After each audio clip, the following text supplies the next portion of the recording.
السلام علیکم second year سی آج ہم زر کے سیکنڈ چیپٹر زر کے چیپٹر میں زر کی اقسام جو ہے وہ پڑھیں گے. زر کی جو ہے وہ 5 اقسام ہیں.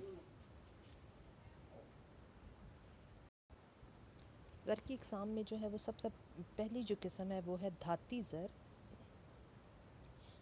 زر اور پھر اس کی بھی 2 اقسام ہیں، معیاری زر اور علامتی زر. دھاتی زر کیا ہوتا ہے؟ دھاتی زر ایسا زر ہوتا ہے جو کہ دھات سے بنا ہو. بہت ہی آسان سی ڈیفینیشن ہے اس کی. دھاتی زر ایسا زر جو کہ دھات کی مدد سے بنا.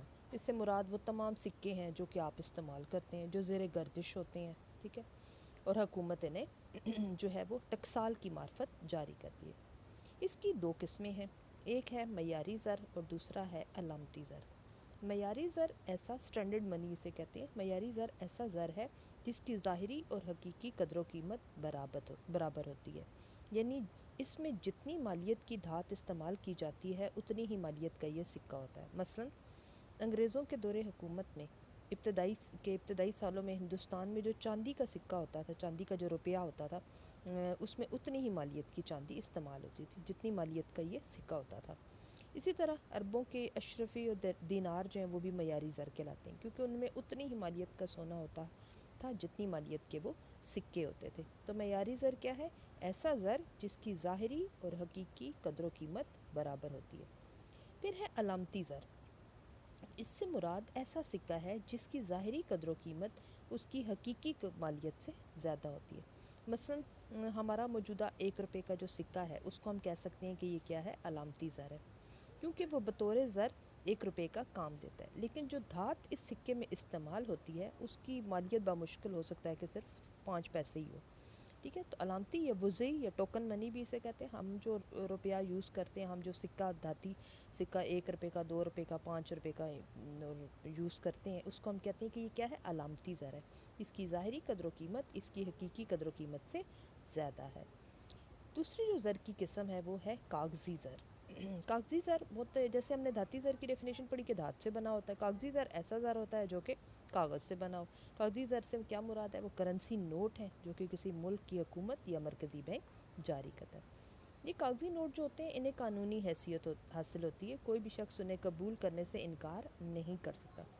بظاہر یہ نوٹ کاغذ کے ایک ٹکڑے کے برابر ہوتے ہیں، لیکن مرکزی بینک کی گارنٹی کی وجہ سے ان کی حیثیت قانونی طور پر اتنے روپوں کے برابر ہوتی ہے جتنی مالیت کا وہ نوٹ ہوتا ہے. اچھا، یہ جو نوٹ جاری کیے جاتے ہیں یہ بھی کسی اصول کے تحت، جب مرکزی بینک کے 2 اصول ہیں ان کے تحت جو ہے وہ جاری کیے جاتے ہیں. یہ ہم نیکسٹ میں انشاء اللہ تعالیٰ بینک والے چیپٹر میں پڑھیں گے. صرف اصولوں کے نام دیکھ لیتے ہیں. وہ ہے معینہ حد کا اصول، یا متناسب محفوظ سرمایہ کا اصول، یا اسے بینکنگ رول بھی کہتے ہیں، بینکنگ کا اصول بھی کہتے ہیں. کاغذی زر کی بھی 2 قسمیں ہیں، ایک ہے بدل پذیر کاغذی زر اور دوسرا ہے غیر بدل پذیر کاغذی زر. بدل پذیر کاغذی زر ایسا یہ زر ہے، ایسا کرنسی نوٹ ہے جس کو مطالبے کی صورت میں سونے یا چاندی یا زر مبادلہ کی شکل میں تبدیل کیا جا سکتا ہے. مثلا پاکستان کے تمام کرنسی جو نوٹ ہیں ان کو بدل پذیر کاغذی زر کہا جاتا ہے، کیونکہ ان تمام نوٹوں کو اسٹیٹ بینک آف پاکستان جاری کرتا ہے، جن پر گورنر بینک دولت پاکستان کے دستخطوں سے، اگر آپ اپنے نوٹ کو 10 روپے کے نوٹ یا 20 روپے کے نوٹ کو نکالیں اور اس پہ دیکھیے گا تو کیا لکھا ہوگا؟ بینک دولت پاکستان 10 روپے حامل ہزار کو مطالبے کی صورت میں مطالبے پر ادا کرے گا. اس ضمانتی تحریر سے یہ بات واضح ہے کہ جو لوگ ان نوٹوں کو تبدیل کروانا چاہیں وہ اسٹیٹ بینک کی کسی بھی شاخ سے مستند سکوں میں تبدیل کروا سکتے ہیں، ٹھیک ہے. یعنی ان کو ہم تبدیل سکوں کی شکل میں کروا سکتے ہیں. غیر بدل پذیر کاغذی زر وہ زر ہوتا ہے، وہ کرنسی نوٹ ہوتا ہے جنہیں حکومت جاری تو کرتی ہے لیکن انہیں مستند سکوں یا سونے چاندی میں تبدیل نہیں کیا جا سکتا. لیکن قانونی طور پر لوگوں کو ایسے نوٹ لینے کے لیے حکومت جو ہے وہ پابند کرتی ہے. مثلا پاکستان میں 1 روپے کا نوٹ غیر بدل پذیر، اب تو وہ 1 روپے کا نوٹ رہا ہی نہیں ہے، ٹھیک ہے نا. اس لیے یہاں پر یہ جو اگزامپل ہے اس لیے پھر ابھی آپ یہاں سے نہ کیجیے گا. اس پہ صرف آپ نے کیا کرنا ہے کہ غیر بدل پذیر کاغذی زر وہ زر ہوتا ہے جس کو سونے یا چاندی یا سکوں کی شکل میں تبدیل نہیں کیا جا سکتا. تیسری جو قسم ہے زر کی وہ ہے زر قانونی. زر قانونی سے مراد وہ زر ہے جس کی حیثیت قانونی ہو، یعنی لوگ قانونی طور پر اسے لین دین میں قبول کرنے کے پابند ہوں اور اس کو لینے سے جو ہے انکار وہ جرم تصور ہوتا ہے۔ پاکستان میں تمام سکے اور کرنسی نوٹ زر قانونی ہے اور کوئی شخص ان کو قبول کرنے سے انکار نہیں کر سکتا۔ زر قانونی بھی دو طرح کا ہوتا ہے، محدود زر قانونی اور لامحدود زر قانونی۔ محدود زر قانونی وہ ہے جس کی حیثیت ویسے تو قانونی ہو لیکن لین دین کے سلسلے میں کسی شخص کو ایک حد سے زیادہ قبول کرنے پر مجبور نہیں کیا جا سکتا۔ جیسے انہوں نے یہ پرانی اگزامپل ہے وہی اس کو بے شک نہ کیجیے گا، یعنی ایک حد تک جو زر ہے، ٹھیک ہے، جو کرنسی نوٹ ہے، اس کو لین دین کے سلسلے میں کسی شخص کو ایک حد سے زیادہ لینے پر مجبور نہیں کیا جا سکتا، محدود ہے یہ۔ لامحدود میں کیا ہے؟ یہ ایسا زر ہے جو کہ غیر محدود حد تک لین دین میں استعمال ہوتا ہے، ٹھیک ہے نا۔ پھر نمبر 4 پہ ہمارے پاس زر کی جو قسم ہے وہ ہے قریبی زر۔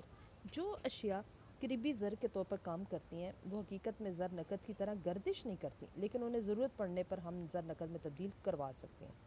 مثلا بینکوں میں جمع ہونے والی میعادی امانتیں، ٹائم ڈپازٹ، سرکاری کفالتیں، گورنمنٹ سیکیورٹیز، حصص یا شیئرز، انہیں ہم زر نقد نہیں کہتے، بانڈز وغیرہ ان کو ہم زر نقد نہیں کہتے، لیکن یہ اشیاء کی خرید و فروخت میں براہ راست استعمال نہیں ہوتی، لیکن ان کو فروخت کر کے زر نقد حاصل کیا جا سکتا ہے۔ سرکاری تمسیکات، ڈاکخانے کے سرٹیفکیٹس، انعامی بانڈ وغیرہ ایسے اثاثے ہوتے ہیں جو زر کی طرح سیال پذیر نہیں ہوتے، یعنی لیکوڈ منی نہیں ہوتی ہے، لیکن فوراً اس کو زر کی شکل میں تبدیل کروایا جا سکتا ہے۔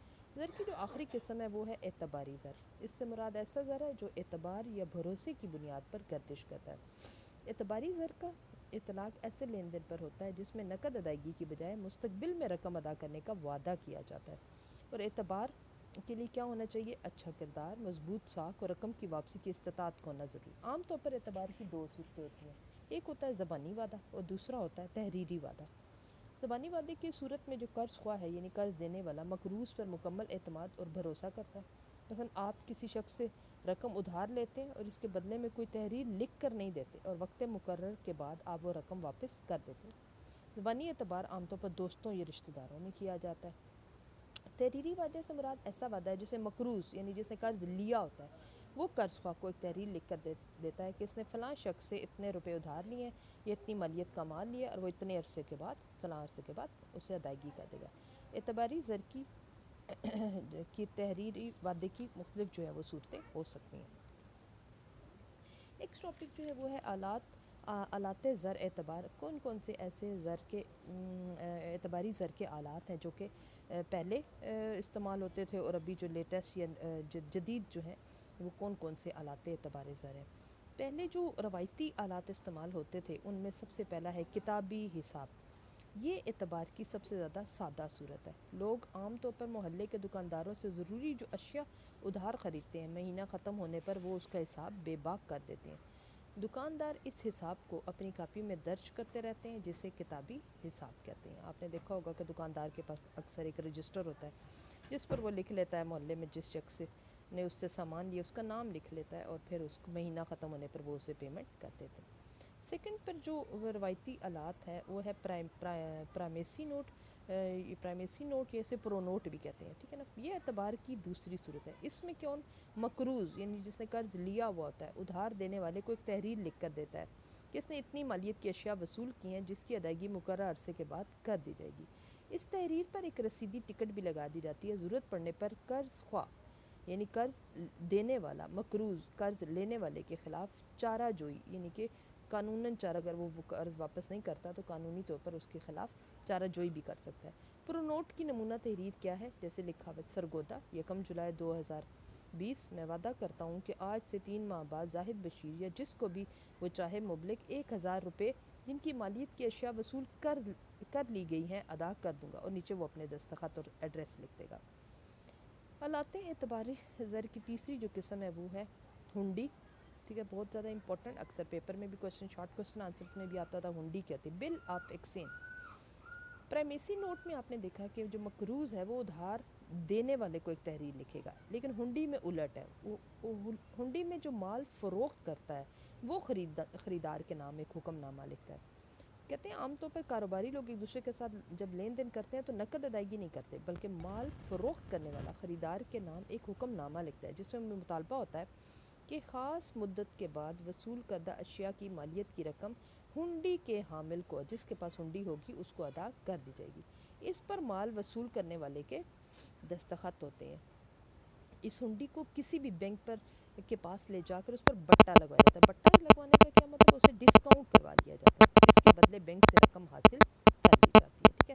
اگر تو جو مال فروخت کرنے والا ہے، یعنی کہ جو قرض خواہ ہے، جس نے قرض دیا ہوا ہے، وہ اگر وقت سے پہلے اس ہنڈی کو بینک میں لے جا کر کیش کروائے گا، ٹھیک ہے، بٹا لگوائے گا یا کیش کروائے گا، تو بینک اس سے کچھ نہ کچھ کمیشن جو ہے وہ بھی ضرور کاٹے گا، ٹھیک ہے۔ اچھا، اس ہنڈی کی مختلف مدتیں ہوتی ہیں، کچھ 3 مہینے کی، کچھ 6 مہینے کی اور کچھ 9 مہینے کی۔ اس وقت پر یہ وقت بھی جو ہے اس کے اوپر لکھا ہوتا ہے۔ کچھ اس کی قسمیں ہیں، اس میں پہلی قسم ہے درشنی ہنڈی۔ اس قسم کی ہنڈی کو جس وقت بھی پیش کیا جاتا ہے اسی وقت ادائیگی کر دی جاتی ہے۔ مثلا اگر ملتان کا ایک شخص لاہور کے کسی دکاندار سے مال خریدے تو جس وقت بھی اسے بل موصول ہوگا وہ اس کی ادائیگی اسی وقت کر دے گا۔ پھر مدتی ہنڈی، مدتی نام سے لگ رہا ہے ٹائم بل، اس سے مراد ایسی ہنڈی ہے جس کی ادائیگی ایک معینہ مدت، مثلا 3 مہینے، 6 مہینے، 9 مہینے کے بعد کی جاتی ہے۔ جتنی مدت کی کوئی ہنڈی ہوتی ہے، اس مدت کے پورے ہونے کے بعد یہ ہنڈی پیش کی جاتی ہے اور اس پر ادائیگی ہو جاتی ہے۔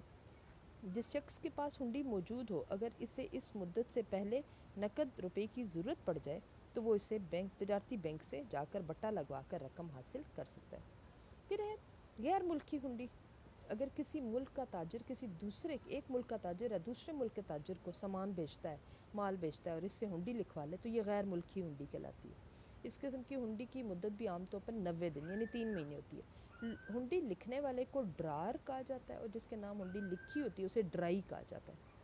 پھر ملکی ہنڈی، جب ایک ملک کے اندر تاجر جو ہے لین دین کے سلسلے میں زر نقد کی بجائے ہنڈی کو استعمال کریں تو اسے کیا کہتے ہیں؟ ملکی ہنڈی۔ اس کی مدت 3 ماہ سے 9 ماہ ہوتی ہے۔ چوتھی جو روایتی آلات اعتباری زر ہیں وہ ہے چیک۔ چیک آپ نے دیکھا ہوگا، جو بینک سے ہم رقم نکلواتے ہیں۔ چیک کی ڈیفینیشن کیا ہے؟ یہ ایک ایسا حکم نامہ ہوتا ہے جو کہ چیک جاری کرنے والا اپنے بینک کے نام لکھتا ہے کہ وہ اس چیک کے بدلے اس کی جمع شدہ مانت میں چیک پیش کرنے والے کو درج شدہ رقم ادا کر دے گا۔ اچھا، چیک کی ادائیگی کے لیے 2 باتوں کا ہونا ضروری ہے۔ ایک تو یہ کہ چیک جاری کرنے والے کے اکاؤنٹ میں اتنی رقم موجود ہونی چاہیے جتنی رقم کا چیک دیا گیا، اور چیک پر تمام اندراج صحیح ہو، خصوصاً چیک جاری کرنے والے کے دستخط، ورنہ چیک پر درج شدہ رقم کی ادائیگی نہیں ہوگی۔ چیک بھی 4 طرح کا ہوتا ہے۔ ایک ہے حامل چیک۔ حامل چیک عام طور پر جو رقم کو نکلوایا جاتا ہے بینک سے تو وہ اسی چیک سے نکلوایا جاتا ہے۔ اس چیک پر حامل، آپ اس پہ بک پہ بے شک دیکھیے گا تو اس میں لکھا ہوگا حامل یا بیئرر لکھا ہوتا ہے، یہ فرسٹ سیکنڈ لائن میں دیکھیے گا، ٹھیک ہے۔ پہ آگے مسٹر عبداللہ حامل لکھا ہے، آگے لکھا اور بیئرر، اس پہ لفظ بیئرر کا لفظ درج ہوگا، یعنی جو شخص بھی بینک میں یہ چیک پیش کرے گا وہ چیک پر درج شدہ رقم بینک سے حاصل کر سکتا ہے۔ اس چیک پر کسی قسم کی شناخت کی ضرورت نہیں ہوتی، یہ چیک اس طرح کا ہوتا ہے، ٹھیک ہے۔ اس کے بعد ہے حکمی چیک۔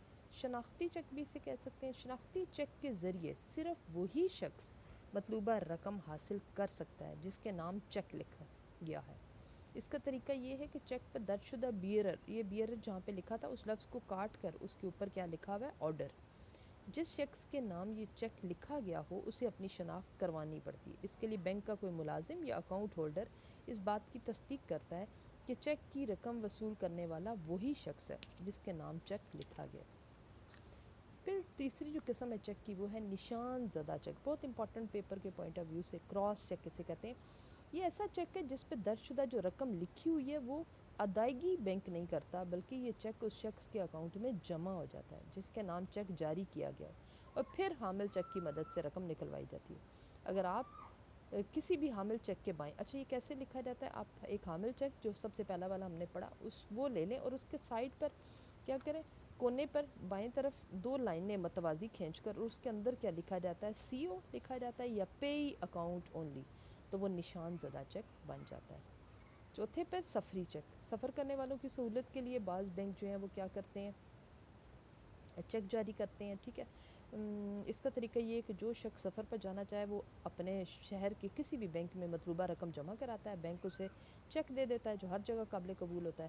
جیسے کہ آپ نے دیکھا حبیب بینک کا محافظ ایک چیک ہے، یونائٹڈ بینک کا ہمراہ وغیرہ، ایسے چیک ہیں جو کہ سفری چیک ہیں، جو کہ سفر میں مدد دیتے ہیں، رقم کو اٹھا کر نہیں لے کے جانا پڑتا ایک جگہ سے دوسری جگہ۔ پانچواں جو روایتی آلہ ہے وہ ہے ہمارے پاس بینک ڈرافٹ۔ لوگ اپنی رقم کو ایک جگہ سے دوسری جگہ پر پہنچانے کے لیے بحفاظت کس کا استعمال کرتے ہیں؟ بینک ڈرافٹ کا۔ ڈرافٹ حاصل کرنے والا شخص کیا کرتا ہے؟ پہلے ایک بینک میں جا کر اپنی رقم کو جمع کراتا ہے، جس کے بدلے وہ بینک اپنی شاخ یا کسی دوسرے بینک کے نام ڈرافٹ حاصل کرنے والے کو مطلوبہ رقم کا حکم نامہ دے دیتا ہے۔ ٹھیک ہے، یہ ڈرافٹ بذریعہ ڈاک بھی متعلقہ شخص کو بھیجا جا سکتا ہے اور دستی یعنی ہاتھ میں بھی لے کر جایا جا سکتا ہے، جو بینک میں لے جا کر رقم جو ہے وہ حاصل کر لیتے ہیں۔ ایک شخص فرض کریں راول پنڈی سے لاہور اس نے جانا ہے، تو وہ رقم کو اٹھا کے نہیں لے کے جاتا، بلکہ کیا کرتا ہے، راول پنڈی میں ہی ایک بینک میں جا کر ایک بینک ڈرافٹ مطلوبہ رقم کا بنوا لیتا ہے اور اس ڈرافٹ کو لے کر لاہور چلا جاتا ہے۔ لاہور جب وہ پہنچے گا تو اسے رقم کی جب ضرورت پڑے گی تو وہ لاہور میں اسی بینک کی کسی شاخ میں جا کر رقم کو حاصل کر لے گا۔ لاسٹ جو روایتی آلہ ہے وہ ہے کفالتیں یا بانڈز۔ حکومت جب عوام یا بینکوں سے قرضہ لیتی ہے تو وہ جو انہیں تحریری وعدہ دیتی ہے اسے کیا کہتے ہیں؟ کفالت۔ اس کفالت پر کیا لکھا ہوتا ہے؟ رقم دینے والے کا نام، یعنی جس شخص نے کفالت خریدی ہے اس کا نام لکھا ہوگا، تاریخ ادائیگی، کب ادائیگی کی تاریخ ہے، اور سود کی شرح، حکومت کتنا سود اس پر ادا کرے گی۔ یہ کفالت کسی بھی وقت اسٹاک ایکسچینج مارکیٹ میں جا کر فروخت کی جاتی ہے اور اس کے بدلے میں رقم حاصل کی جاتی ہے۔ اعتباری زر اور ترسیل زر کے جو جدید آلات ہیں انشاءاللہ تعالیٰ وہ ہم نیکسٹ جو ہے لیکچر اس میں پڑھیں گے۔ اس لیکچر میں آپ کو کوئی بھی اگر مسئلہ ہے، کوئی بھی پریشانی ہے تو آپ جو ہے مجھ سے جو ہے سیپریٹ گروپ بنایا ہے اس میں پوچھ سکتے ہیں۔ اوکے، اللہ حافظ۔